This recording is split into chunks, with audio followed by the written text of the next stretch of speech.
Hello my dear students, welcome to Magnet Brains Hindi medium. मैं आपकी अपनी प्रज्ञा गुप्ता लेकर आ गई हूँ एक और नया पार्ट जिसका नाम है काल। काल को शुरू करने के पहले जानना चाहती हूँ आपका हाल। तो भाई फटाफट से बता दीजिए आप सब लोग कैसे हैं, पढ़ाई वढ़ाई अच्छी चल रही है या नहीं, गर्मी सर्दी जो भी मौसम चल रहा है वो कैसा चल रहा है, कैसे बीत रहा है। तो ये सारी चीज़ों की इन्फॉर्मेशन मुझे फटाफट से दे दीजिए ताकि मैं आपसे पूरी तरह जुड़ सकूं। क्योंकि जब हम साथ में हैं, साथ में पढ़ाई कर रहे हैं, समझ रहे हैं, तो फिर बहुत ज़रूरी है कि हालचाल भी तो पता होने चाहिए ना। तो जो समझ में नहीं आ रहा है, जो समझ में आ रहा है, उन सारी चीज़ों की जानकारी भाई हमें देते रहें। क्योंकि आपकी जो कमेंट होते हैं, आपके जो सलाह मशवरे हमारे लिए होते हैं, वो मोटिवेशन का काम करते हैं। तो अब आप मेरे पीछे देख रहे होंगे कि आज हम पढ़ने वाले हैं काल। तो काल पढ़ाने के पहले मैं आपको कबीर दास जी का एक दोहा याद दिलाऊंगी कि कबीर दास जी ने कहा है कि काल करे सो आज कर, आज करे सो अब, पल में परलय होएगी बहुरी करेगा कब। यानी बरसों पहले कबीर दास जी भी किस बारे में बात करके गए हैं, इस काल के बारे में। तो यहाँ पर काल शब्द का क्या अर्थ है, किस तरीके से उन्होंने काल को यहाँ पर डिस्क्राइब किया है कि जो काम कल करना है उसे आज ही कर लें, जो काम आज करना है उसे अभी कर लें। क्या है ये दोहा? ये दोहा आपको कहीं ना कहीं समय के बारे में बता रहा है। समय के बारे में यानी कि काम को अगर हम टालते जाएंगे तो वो टलता जाएगा और एक गठरी की तरह हमारे सर पर बोझ बन जाएगा। लेकिन अगर आप नियमित तरीके से कोई चीज़ करते चलते हैं तो वो आसान हो जाता है। तो जैसे कबीर दास जी ने यहाँ पर कल, आज और परसों की बात की है, वैसे ही कुछ मैं आज आपको पढ़ाने वाली हूँ इस काल शब्द के माध्यम से। तो आइए शुरू करते हैं कि क्या होता है ये काल, क्यों कोई काम कल और परसों, बीता हुआ कल, आने वाला कल, क्या होता है ये सब। तो चलिए शुरू करते हैं और इस पर करते हैं काफी लंबी बातचीत। क्रिया के जिस रूप से, ध्यान दीजिएगा, क्रिया के जिस रूप से उसके होने के समय का बोध हो। अब यहाँ पर आपको ध्यान देना है, खास तौर से ये शब्द समय का बोध हो उसे काल कहते हैं। ध्यान दीजिएगा, क्रिया के जिस रूप से उसके होने के समय का पता चले। तो होने के समय का यानी कि अब जैसे आपने अगर कोई काम किया है तो मम्मी ने अगर पूछा आपसे कि भाई तुमने ये काम कब किया, तो आप फटाफट से बता देंगे कि ये पार्ट तो मैं परसों ही याद कर चुका हूँ, ये मैंने आज याद कर लिया और ये वाला मैं कल याद करने वाला हूँ। तो आपने क्या किया, फटाफट से आपने 3 दिनों के बारे में उनको कुछ ही शब्दों से ही बता दिया कि ये मैं कर चुका हूँ, ये मैं कर रहा हूँ और ये मैं करने वाला हूँ। तो आपने बैठे बैठे 2 से 3 क्रिया शब्दों का प्रयोग करके ही मम्मी को सारे बातों के बारे में बता दिया है। वही जो आज हम पढ़ने वाले हैं वही चीज है काल, कि किस प्रकार आप शब्दों को थोड़ा सा हेरफेर करके बातों की पूर्णता, पूर्ण होने की और पूर्ण करने की बात कर देते हैं। यहाँ पर 3 वाक्य दिए हुए हैं, पहले उनको पढ़ते हैं। नेहा पढ़ रही थी।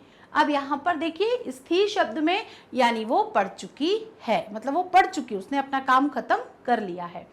नेहा पढ़ रही है यानी अभी वो कंटिन्यू बैठी हुई है और याद कर रही है या पढ़ाई कर रही है। नेहा पढ़ेगी यानी कि आने वाले समय में, अभी वो कुछ और में लगी है, सो रही है या किसी और काम में है, लेकिन आने वाले समय में वो पढ़ने वाली है। तो ये जो 3 वाक्य हमने पढ़े जिसमें ये नेहा 3 तरीके की चीज़ों में लगी हुई है, तो देखते हैं क्या अंतर है ये तीनों वाक्यों में।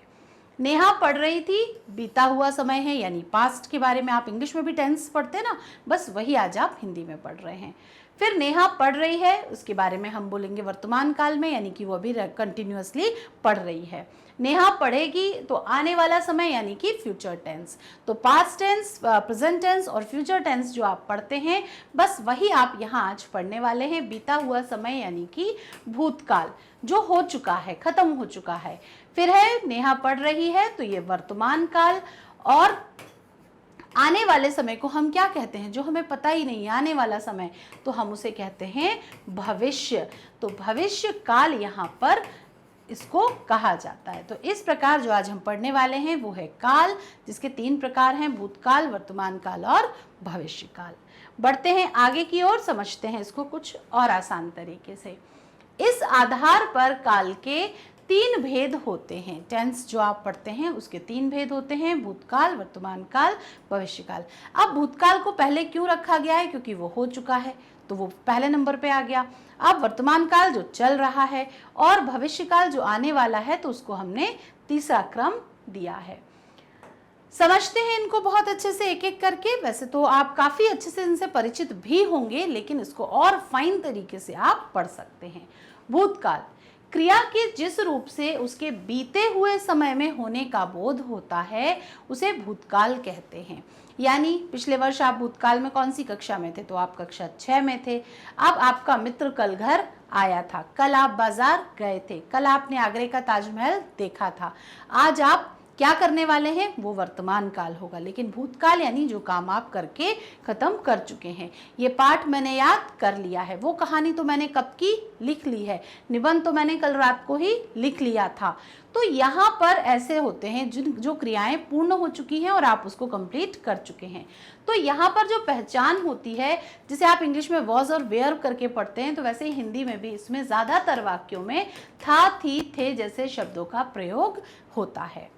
वर्तमान काल यानी क्रिया के जिस रूप से उसके वर्तमान समय में होने का पता चले। यानी कि भाई अभी जो काम चल रहा है, अभी वर्तमान समय में आप पढ़ रहे हैं, मैं आपको पढ़ा रही हूँ, तो ये कौन सी क्रिया है? वर्तमान काल है, क्योंकि अभी चल रही है प्रेजेंट में, इसे वर्तमान काल कहते हैं, यानी प्रेजेंट टेंस।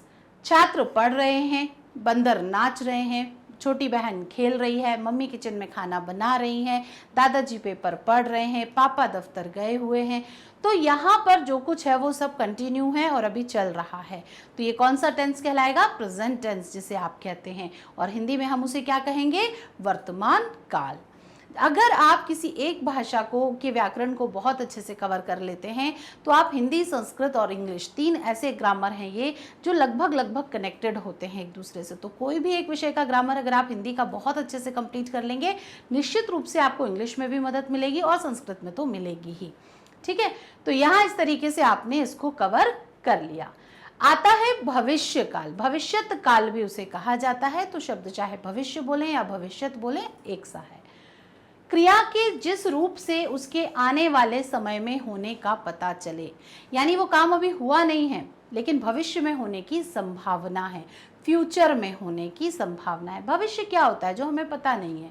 हमें अपना वर्तमान पता है कि आज आप क्या कर रहे हैं, हमें अपना भूतकाल पता है कि आपने क्या किया, हमें भविष्य नहीं पता।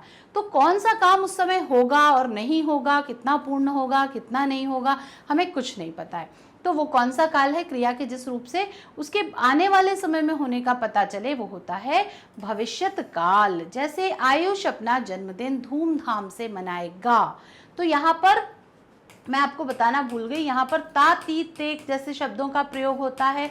अब यहाँ पर गा, गी, गे, ज्यादातर जो वाक्य होते हैं इसमें गा, गी, गे जैसे शब्दों का प्रयोग होता है। वह अपना जन्मदिन मनाएगा, राधा कल बाजार जाएगी, है ना, श्याम कल स्कूल नहीं आएगा, तो गा, हम सब बच्चे कल बारिश में खेलेंगे, तो कल जब बारिश होगी तब खेलने की प्लानिंग है, तो गे, तो अपने वचन के हिसाब से इसको बदल लिया जाता है। तो यहाँ पर जो मुख्य पहचान है जिसे आप समझ सकते हैं, तो ये था, थे, थी, यहाँ पर ता, ती, ते, और यहाँ गा, गी और गे, यानी अंत में जो क्रिया के होता है वो ये वाला शब्द वहाँ पर होता है। तो इस प्रकार जो 3 मुख्य रूप से हमने पढ़ा वो यही है भेद। तो ये अगर आप अच्छे से पढ़ लेंगे तो इसके जो इन बिटवीन जो अंदर के भेद हैं भूतकाल के, वो आपको पढ़ना हो जाएगा बहुत आसान। यहाँ हमने पढ़े 3 काल। अब तीनों काल सामान्य थे, लेकिन यहाँ पर हम पढ़ेंगे अब भूतकाल के 6 भेद। भूतकाल के 6 भेद होते हैं। ठीक है, जो भूतकाल जो हो चुका है उसके भी 6 भेद होते हैं, वो हम यहाँ पर पढ़ते हैं। एक है सामान्य भूतकाल, आसन्न भूतकाल यानी कि अभी अभी चल रहा है वो काम, पूर्ण भूतकाल यानी काम पूरा हो चुका है, अपूर्ण भूतकाल यानी हुआ तो है मगर चल रहा है, होने वाला है, संदिग्ध हुआ है या नहीं अभी पता नहीं, या फिर हेतु मत भूतकाल। तो ये तो बहुत फनी और मजेदार भी होता है। तो अभी हम देखते हैं कि इसमें हम क्या पढ़ने वाले हैं। तो यहाँ पर देखिए आपने 6 भेद है, एक बार फिर से बता देती हूँ। सामान्य भूतकाल, आसन्न भूतकाल, पूर्ण भूतकाल, अपूर्ण भूतकाल, संदिग्ध और हेतुमद भूतकाल। सामान्य भूतकाल क्या होता है? अब सामान्य भूतकाल तो यहाँ देखिए, क्रिया के जिस रूप से काम के सामान्य रूप से पूरे होने का बोध होता है, कि हमको पता है कि कोई काम है जो पूरा हो चुका है। आपको एक कहानी होमवर्क में मिली थी लिखने के लिए, आप उसे लिख चुके हैं, खत्म हो गई, बंद करके रख दी आपने कॉपी। तो काम पूरी तरह समाप्त हो गया, कोई डाउट कंफ्यूजन कुछ नहीं है, तो उसे सामान्य भूतकाल कहा जाता है। श्री राम ने रावण को मारा, तो भाई अब मार दिया, काम खत्म हो गया सालों पहले, अब कोई डाउट उसमें नहीं है। नेहा ने नृत्य किया, तो भाई नृत्य है तो कर चुकी है, अब रिजल्ट आना बाकी है उसका कंपटीशन का, लेकिन नृत्य वो कर चुकी है, कोई डाउट नहीं। तो ऐसे वाक्य जो कि साधारण होते हैं, कोई उसमें कंफ्यूजन या डिलेमा जैसी स्थिति वहां पर नहीं होती है, तो वो कहलाते हैं सामान्य भूतकाल। आते हैं आसन्न भूतकाल पर। अब आसन्न का अर्थ हिंदी में जो होता है वो है कि अभी अभी कोई काम हुआ है ना। तो इस काम से ही, इस शब्द से ही आप पता लगा सकते हैं कि क्रिया के जिस रूप से ये पता चले कि ये क्रिया अभी पूर्ण तो हुई है, लेकिन जस्ट अभी पूरी हुई है, अभी अभी तुरंत पूरी हुई है, उसे आसन्न भूतकाल कहते हैं। अध्यापिका पढ़ाकर आई हैं, यानी अभी अभी पढ़ाकर खत्म हुआ है। सपोज दैट कि अगर आपकी मम्मी ने अभी पूछा कि मैम तो तुम्हें आसन्न भूतकाल पढ़ा रही है, मैम ने सामान्य भूतकाल नहीं पढ़ाया क्या, तो आप क्या कहेंगे, नहीं मम्मी अभी अभी मैम ने सामान्य भूतकाल खत्म किया है, तो वो मैंने क्या किया है, आसन्न भूतकाल के रूप में आपको पढ़ाया है, वो आसन्न भूतकाल में आप उस बात को कहेंगे। अभी अभी आपने वीडियो को देखना शुरू किया है तो आसन्न भूतकाल कहेंगे आप उसको। अभी अभी आप बाहर से कहीं आए और आपने तुरंत इस वीडियो को देखना शुरू किया है तो आसन्न भूतकाल। आपका मित्र बस अभी अभी आपके घर में पहुंचा है, पापा अभी अभी दफ्तर से आए हैं, तो क्या होंगे, ये जो काम अभी पूरा तो हो गया है लेकिन जस्ट अभी कंप्लीट हुआ है, वो क्या है, आसन्न भूतकाल के अंतर्गत आएंगे। ठीक, तो यहाँ पर हमने पढ़ लिया सामान्य भूतकाल और आसन्न भूतकाल। बढ़ते हैं आगे की ओर, पूर्ण भूतकाल, अपूर्ण भूतकाल। पूर्ण भूतकाल यानी क्रिया के जिस रूप से उसके बहुत पहले पूर्ण हो जाने का पता चलता है। भाई बहुत पहले काम खत्म हो गया, कहानी आपको लिखना थी, अरे वो तो मैंने परसों ही लिख ली थी, तो आप उसको खत्म कर चुके हैं और आराम से निश्चिंत हैं उसके बारे में, तो उसे पूर्ण भूतकाल कहते हैं। जैसे महादेवी वर्मा ने संस्मरण लिखे थे, महात्मा गांधी ने कई पुस्तकें लिखी हैं, स्वामी विवेकानंद ने कई भाषण दिए हैं। तो यहाँ पर जो काम आराम से हो चुका है, अब वहाँ पर कोई संदेह, कोई डाउट, उस पर कोई वाद विवाद विचार आदि नहीं है, वो क्या कहलाएंगे, पूर्ण भूतकाल के अंतर्गत आएंगे। अपूर्ण भूतकाल, क्रिया के जिस रूप से ये पता चले कि क्रिया भूतकाल में हो रही थी लेकिन अभी समाप्त नहीं हुई थी, ऐसे काल जो होता है, जैसे वाक्य जो होते हैं, वो अपूर्ण भूतकाल के अंतर्गत आते हैं। अब इसको आप समझने के लिए यहाँ के उदाहरण से जो मैं आपको बता रही हूँ ना, वो आपको जल्दी समझ में आएगा। आप स्कूल के लिए निकले, सुबह सुबह आप स्कूल के लिए निकले, आपकी टीचर आपको स्कूल में मिली, या आपको जब मम्मी छोड़ने गई या पापा आपको छोड़ने गए तब एक आंटी मिली। आंटी ने पूछा और बेटा मम्मी कैसी हैं, तो आपने कहा आंटी बढ़िया है, बस अभी खाना ही बना रही थी, किचन में थी। तो आपने क्या बताया, क्योंकि आपको नहीं पता कि वो किचन से बाहर आ गई हैं कि नहीं, उनका भोजन का काम खत्म हो गया है कि नहीं, तो आपने क्या उनसे कहा कि हाँ आंटी मम्मी तो अच्छी हैं, खाना बना रही थी। तो जब आप निकले तब आपने उस समय की क्रिया बताई, जब मैं घर से निकला दादाजी पेपर पढ़ रहे थे, जब मैं घर से निकला पापा पौधों में पानी दे रहे थे, पापा अखबार पढ़ रहे थे। तो आपने ये बताकर ये बताया कि उस समय वो ये कर रहे थे, अब पता नहीं वो उनका काम खत्म हुआ है कि नहीं। आप तो स्कूल आ गए हैं लेकिन उनकी वो क्रिया खत्म हुई है कि नहीं, दादाजी का पेपर पढ़ना खत्म हुआ है कि नहीं। आप जब विद्यालय आए थे दादी तब उस समय टहलने गई थी, तो आप तो स्कूल पहुंच गए, दादी टहलकर वापस आ गई कि नहीं, वो आपको नहीं पता है। तो ऐसे वाक्य क्या कहलाते हैं, अपूर्ण भूतकाल, जो हो तो रहे थे बट वो पूरे हुए हैं कि नहीं वो आपको नहीं पता। जब आप घर से निकले थे तब आपका छोटा भाई सो रहा था, अब आप स्कूल पहुंच गए, प्रेयर कर ली, फर्स्ट पीरियड आपका शुरू हो गया, लेकिन वो छोटा भाई सोकर उठा है या नहीं वो अभी आपको नहीं पता। तो ऐसे वाक्य क्या कहलाते हैं, अपूर्ण भूतकाल। पूर्ण भूतकाल में क्रिया पूरी हो चुकी थी, मम्मी खाना बना चुकी थी, लेकिन अभी मम्मी खाना बना रही थी जब आप निकले हैं, लेकिन आप श्योर नहीं हैं कि अभी वो काम हुआ है या नहीं। तो अपूर्ण भूतकाल, वर्षा हो रही थी, सुबह सुबह जब मैं स्कूल के लिए निकला, मेरे एरिया में तो वर्षा हो रही थी। अभी स्कूल जहाँ पर है आपका 5 किलोमीटर 7 किलोमीटर पर, वहाँ पर तो पानी बिल्कुल नहीं गिर रहा। तो आपने क्या बताया, अरे जब मैं घर से निकला था वहाँ तो वर्षा हो रही थी, वहाँ तो पानी गिर रहा था। तो अपूर्ण भूतकाल के वो उदाहरण हैं। तो मुझे लगता है यहाँ पर बहुत अच्छे से आपको पूर्ण भूतकाल और अपूर्ण भूतकाल समझ में आ गया होगा। अब है संदिग्ध भूतकाल। जब भी बात इस संदिग्ध शब्द की होती है तो हमारे दिमाग में आ जाता है कि कुछ ज़रूर ऐसा है जो हुआ है कि नहीं, वहाँ पर वो CID टाइप की फीलिंग आ जाती है कि पता नहीं यहाँ पर क्या होने वाला है या क्या हो रहा है। तो संदिग्ध शब्द ही बड़ा संदिग्ध सा होता है। तो ये शब्द ही अपने आप में प्रूफ करता है कि यहाँ पर कंफ्यूजन की स्थिति तो होनी ही है। तो अगला और पांचवा विकल्प प्रकार है हमारा संदिग्ध भूतकाल। तो भूतकाल की जिस क्रिया के करने या होने से किसी भी प्रकार के संदेह का बोध होता है, कोई कंफ्यूजन है आपको वहां पर, वो क्या कहलाएंगे? संदिग्ध भूतकाल कहलाएंगे। जैसे बच्चे विद्यालय गए होंगे, मम्मी ऑफिस में है, वहां से उनको अंदाजा नहीं हो पा रहा है कि पता नहीं आज बच्चे स्कूल गए होंगे कि नहीं, तो वो वहां बैठकर कंफ्यूज हो रही हैं। आप मम्मी से कहकर आए हैं कि मम्मी जब मैं आज स्कूल से घर आऊंगा मुझे मैगी बना के रखना आप मेरे लिए। तो लास्ट पीरियड तक आपका दिमाग सिर्फ एक ही बात सोच रहा है, पता नहीं मम्मी ने मैगी बनाई होगी कि नहीं। तो यहाँ पर ऐसी चीजें जो कि पता नहीं सुबह मम्मी जो गुलाब जामुन बना रही थी वो बन गए होंगे या नहीं, तो आप यहाँ पर उसके बारे में सोच रहे हैं कि जो काम हो रहा था वो पूरा हो गया है कि नहीं, पता नहीं हुआ है कि नहीं। तो वहां पर संदिग्ध भूतकाल की बात यहाँ पर की जा रही है। आप मम्मी सुबह बच्चों को उठाकर गई, बेटा उठ जाओ स्कूल का टाइम हो गया है। अब मम्मी तो ऑफिस चली गई, अब मम्मी सारे रास्ते एक ही बात सोचती जा रही है, पता नहीं उठ गए होंगे कि नहीं, पता नहीं तैयार हुए होंगे कि नहीं, पता नहीं टाइम पर स्टॉप पर पहुंच गए होंगे या नहीं। तो यहाँ पर जो कंफ्यूजन मम्मी के दिमाग में चल रहा है ना, वो क्या है? वो संदेह का बोध करा रहा है, उनको डाउट है कि ये काम हुआ होगा कि नहीं। तो इस तरीके के जो वाक्य होते हैं वो क्या कहलाते हैं? संदिग्ध भूतकाल कहलाते हैं। ठीक है, पास्ट की जो वाक्य हैं जिनमें आपको बहुत ज़्यादा डाउट होता है, यानी आप किसी मित्र के लिए पता नहीं उसने पढ़ा होगा कि नहीं, पता नहीं पेन रख लिया होगा कि नहीं। कई बार हम भी जब एग्जाम देने जाते हैं तो हमारे मन में सब कुछ रखने के बाद भी होता है ना, पता नहीं मैंने पेन रख लिया है कि नहीं, रखा तो था, रात में ब्लैक तो रख लिया था, ब्लू भी रख लिया था, पता नहीं यार ऐसा तो नहीं कहीं गिर गया हो, पानी रख लिया है नहीं, पानी रखा तो था। तो कितने सारे कन्फ्यूजन हमारे दिमाग में होते हैं। तो बस वही कन्फ्यूजन जो है वो संदेह की स्थिति निर्मित करते हैं और क्या बनते हैं? संदिग्ध भूतकाल बन जाते हैं। अब है यहाँ पर हेतु हेतु मद भूतकाल।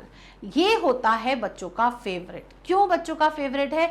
बच्चों को एक बहुत छोटी सी आदत होती है, शायद सारे बच्चों को ना होती हो, लेकिन ब्लेम करना, अपना इल्जाम फट से दूसरे पे लगा देना। ठीक है, तो यहाँ पर जो हेतु हेतु मद भूतकाल है वो भी यही एक काम करता है। यदि भूतकाल में एक क्रिया के होने या ना होने पर दूसरी क्रिया का होना या ना होना निर्भर करता है।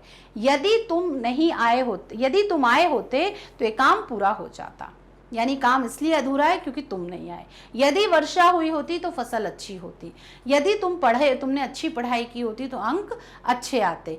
तो यहाँ पर जो यदि है, ये यदि और यहाँ का ये तो, ये बेस्ड है एक दूसरे पर। ये यदि से यहाँ इल्ज़ाम शुरू होता है और तो पर रिजल्ट बताया जाता है। मम्मी नहीं कहती हैं जब आपके टेस्ट में अगर बाई चांस कम नंबर आए होते हैं तो अगर तुमने अच्छे से पढ़ाई की होती ना तो तुम्हारे आज 10 में से 10 आए होते। तो ये जो ब्लेमिंग होती है ये कौन से काल के अंतर्गत आती है? हेतु हेतु मत काल के अंतर्गत। आप कभी कभी बोलते हो अगर आपने वाली बुक मुझे दिला दी होती ना तो मेरे और अच्छे नंबर आते, तो आपने तुरंत ब्लेम कर दिया उस चीज़ के लिए, सारा इल्ज़ाम उस बुक पर आ गया जो आपके पास नहीं थी। यदि मेरे पास साइकिल होती ना तो मैं जल्दी स्कूल पहुंच जाता, यदि मुझे बस टाइम पर मिली होती ना तो मेरी आज ट्रेन नहीं छूटती। तो इस तरीके से आप एक वाक्य को दूसरे वाक्य के आधार पर बेस्ड बनाकर बात करते हैं जब, तो वो कौन सा काल कहलाता है? हेतु हेतु मद भूतकाल होता है। हेतु हेतु मतलब कारण पे कारण बताए जा रहे हैं यहाँ पर। इसलिए यदि आपने खाना जल्दी बनाया होता ना मम्मी तो मैं खा के जल्दी सो जाता और सुबह भी जल्दी उठ जाता। तो सारा इल्जाम कहाँ आ गया? उस लेट वाले खाने पर।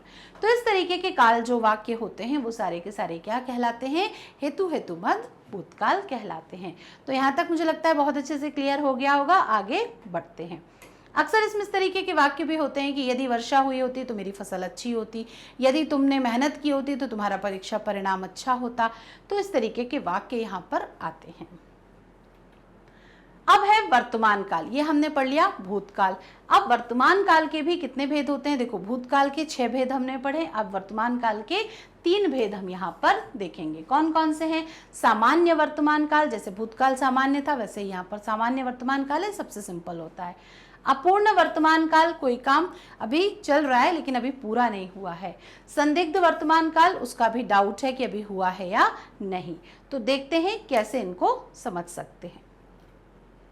सामान्य वर्तमान काल, क्रिया के जिस रूप से कार्य का वर्तमान समय में सामान्य रूप से होने का पता चलता है उसे सामान्य वर्तमान काल कहते हैं। ओजस्व खेलता है, उसको पसंद है भाई, वो खेल रहा है, ठीक है। छोटी बहन है जो, वो आपकी खेल रही है। पापा खाना खा रहे हैं, दादाजी समाचार पत्र पढ़ रहे हैं, मम्मी खाना बना रही हैं, छोटा भाई बड़ा भाई अपने कमरे में बैठकर पढ़ रहा है। सब कुछ सामान्य चल रहा है, कहीं कोई दिक्कत नहीं है। अजीत पढ़ता है, ओजस्व खेलता है, कहीं कोई स्थिति ऐसी नहीं है जो कि किसी प्रकार का डाउट उत्पन्न करे। तो ये हो गया सामान्य वर्तमान काल, बिल्कुल ठीक सामान्य भूतकाल जैसा, जैसे उसमें क्रिया हो गई है और बिल्कुल भी कुछ भी कंफ्यूजन नहीं था। अब है अपूर्ण वर्तमान काल, यानी क्रिया अभी चल रही है, अभी पूरी नहीं हुई है। क्रिया के जिस रूप से वर्तमान काल में उसके पूर्ण न होने का, यानी जब आपने देखा तब क्रिया चल रही थी, अभी पूर्ण नहीं हुई है, उसे अपूर्ण वर्तमान काल, मतलब हो तो वो वर्तमान में रही है लेकिन अभी अपूर्ण है। कैसे? वह विद्यालय जा रहा है, यानी भाई अभी बस में है, चल रहा है, पहुंचा नहीं है, तो वह विद्यालय जा रहा है। आंटी आई और उनने पूछा, बेटा मम्मी कहाँ है? आपने बताया आंटी मम्मी पेपर पढ़ रही हैं। तो अभी वो पेपर पढ़ रही हैं, पेपर खत्म नहीं हुआ है। वो खाना बना रही है, यानी अभी खाना बन रहा है, कंप्लीट नहीं हुआ है। वो सिलाई कर रही है, यानी अभी कंटिन्यू में वो सिलाई कर रही हैं। तो इस प्रकार जो काम हम यहाँ पर कंटिन्यूटी में बताते हैं कि अभी ये काम चल ही रहा है, मैं आपको इस समय पढ़ा रही हूँ, तो मैं क्या है, या पूर्ण वर्तमान काल है, क्योंकि ना तो मेरा लेक्चर अभी खत्म हुआ है, ना हमने अभी अपनी बात कहना रोकी है। तो अपूर्ण वर्तमान काल के अंतर्गत मैं अभी आपको पढ़ा रही हूँ। तो इस तरीके से जो क्रिया चल रही है लेकिन अभी पूरी नहीं हुई है, वो आएगी अपूर्ण वर्तमान काल में। आगे बढ़ते हैं, संदिग्ध वर्तमान काल। तो क्रिया के जिस रूप से उसके वर्तमान समय में होने का बोध होता है, उसे संदिग्ध वर्तमान काल कहते हैं। जैसे अंशु आ रही होगी, आप किसी का वेट कर रहे हैं, बस ट्रेन आ ही रही होगी, 5 मिनट अभी तक ट्रेन नहीं आई, आ ही रही होगी, बस नहीं आई, आ ही रही होगी। जब आप सुबह सुबह बस स्टॉप पर वेट करते हो ना अपनी बस का, तब आप क्या बात कर रहे होते हो अपने दोस्त के साथ, अरे यार बस नहीं आई, तो वो बोलता बस आ ही रही होगी। तो वो आ ही रही होगी, जो सेंटेंस आपने बोला, जो वाक्य बोला, वो क्या है? संदिग्ध वर्तमान काल, क्योंकि ना तो अभी वो आई है कि आप उसे भूतकाल में गिने, ना अभी आपको ये पता है कि वो आने नहीं वाली है। तो दोनों स्थितियों के बीच की स्थिति है कि आ ही रही होगी, कर ही रही होगी, चल ही रही होगी। अभी वो मूवी जो आप घर पर छोड़कर आए ना, वो अभी चल रही होगी, अभी वो खत्म नहीं हुई है। तो इस तरीके के वाक्य जो होते हैं, दादी पूजा कर रही होंगी, यानी जब आप घर से निकले थे तो दादी की पूजा चल रही थी, अभी आपको नहीं पता वो पूरी हुई है कि नहीं, तो दादी पूजा कर रही होंगी। तो वो पूर्ण होने के यहाँ पर डाउट जो है, जो संदेह है, वो कौन सा काल है? संदिग्ध वर्तमान काल है। तो यहाँ पर आपने वर्तमान काल के भी तीनों भेदों को पढ़ लिया है, समझ लिया है। आगे देखते हैं भविष्यत काल के कितने भेद होते हैं। क्रिया के जिस रूप से ये पता चलता है कि क्रिया आने वाले समय में होगी, यानी फ्यूचर का जो काम है वो सब हम यहाँ पर पढ़ेंगे, उसे भविष्यत काल कहते हैं। जैसे लड़का पुस्तक पढ़ेगा, अभी उसने पढ़ी नहीं है, वो इन फ्यूचर पढ़ने की प्लानिंग में है। अंशु दिल्ली जाएगी, अभी कंफर्म नहीं है, शायद वो जाने वाली है। ये भविष्यत काल कहलाता है। भविष्यत काल के 2 भेद होते हैं। सामान्य भविष्य काल, पानी गिरेगा, वह कल जाएगी, वह कल नहीं आएगा। तो ये सिंपल सा जो होता है, जैसे कि हमारा सामान्य भूतकाल और सामान्य वर्तमान काल था, वैसे ही ठीक सामान्य भविष्य काल है, जिसमें भी कोई डाउट नहीं होता, सीधे सीधे सेंटेंस होते हैं। कल वह स्कूल नहीं आएगा क्योंकि वह तो दिल्ली जा रहा है। तो इस तरीके के सामान्य भविष्यकाल होते हैं। अब है संभाव्य भविष्यकाल, इसके बारे में देखते हैं कि ये क्या होता है। सामान्य भविष्यकाल, जैसा कि मैंने आपको बताया कि कोई काम आने वाले समय में होने वाला है और वो होना है, लेकिन अभी वो हुआ नहीं है, उसकी प्लानिंग चल रही है।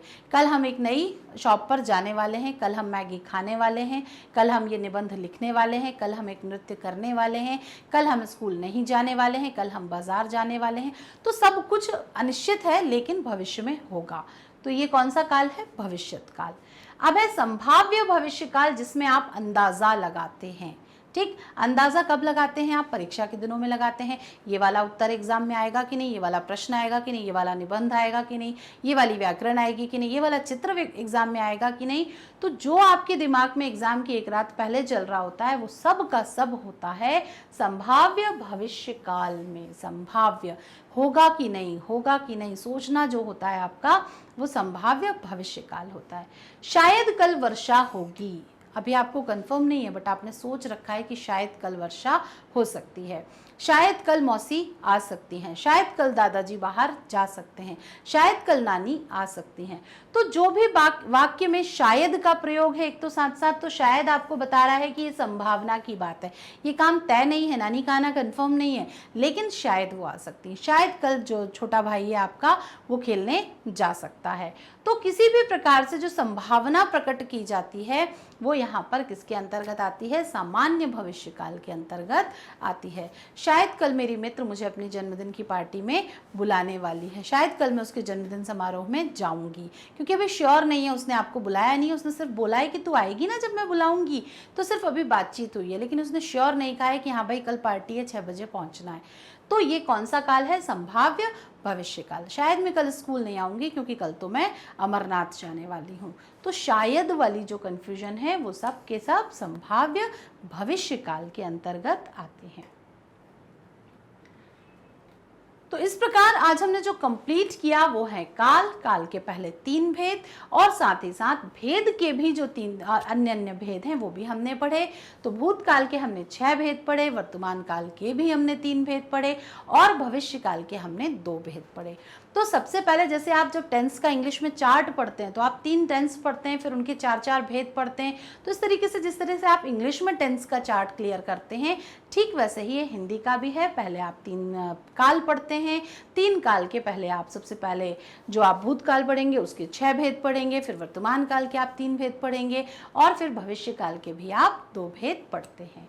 तो इस प्रकार जो हमारी बातचीत है वो कितनी सारे कन्फ्यूजन से और कितने सारे रास्तों से होकर गुजरती है। अब आप देखिए, कहने को तो सिर्फ हम बातचीत करते हैं कि तुम आओगे क्या, मैं जाऊंगी क्या, तुमने सोच लिया, कर लिया, खा लिया, ये सामान्य बातचीत है, लेकिन इसके अंतर्गत कितनी सारी काल बेस्ड बात होती है, यानी काल पर आधारित बात होती है। छोटे छोटे माइन्यूट से जो अंतर हैं वो आपको जब सोचने बैठेंगे तब आपको पता चलेगा कि जो हमारा व्याकरण शास्त्र है वो कितना वृहद और महान है, जिसमें हर एक छोटी छोटी चीज़ के लिए नियम और कायदे कानून तय किए गए हैं कि अगर ऐसा है तो ये काल और ऐसा है तो ये काल।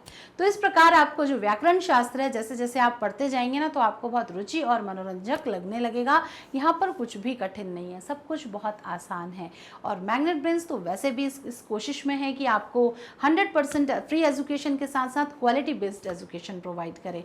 तो न केवल कक्षा 7 की बल्कि आपकी कक्षा 7 से लेकर 12वीं तक हर एक विषय की, हर एक कक्षा की ढेरों वीडियोस और बहुत अच्छी जानकारी यहाँ पर उपलब्ध है। तो बने रहिए हमारे साथ, देखते रहिए मैग्नेट ब्रेन्स के हर एक वीडियो। अब चाहे आप किसी भी बोर्ड से संबंधित हो, चाहे वो सीबीएसई इंग्लिश मीडियम हो, Hindi medium, UP board, Bihar board, MP board, प्रतियोगी परीक्षाएं जो कि देना है आपके लिए अब बहुत ज़रूरी है, एनटीएससी, सीयूईटी जैसे एग्जाम्स हों या फिर ओलंपियाड्स हों, स्पोकन इंग्लिश, हर एक के लिए यहाँ पर इस एकमात्र प्लेटफॉर्म पर आपको सारी चीज़ें उपलब्ध हैं। साथ ही साथ वो बिल्कुल पूरी तरह निःशुल्क है। तो सबसे अच्छी बात यह है कि जो फ्री ऑफ कॉस्ट में आपको ये सारा क्वालिटी एजुकेशन मिल रहा है तो इसका लाभ तो आपको उठाना ही चाहिए। बुक्स और ई बुक्स के कलेक्शन के लिए भी डिस्क्रिप्शन बॉक्स में जो एक लिंक दी है बस उस पर कीजिए क्लिक, एक गूगल फॉर्म ओपन होगा, भर दीजिए, सबमिट कर दीजिए, चीज़ें आप तक पहुंच जाएंगी। वीडियो को लाइक, कमेंट और शेयर करना भाई बिल्कुल नहीं भूलना है, क्योंकि वो हमें भी मोटिवेट करते हैं, वो हमारा भी मोटिवेशन की तरह काम करते हैं। तो भाई लाइक, कमेंट और शेयर तीनों चीज़ें करते रहिए।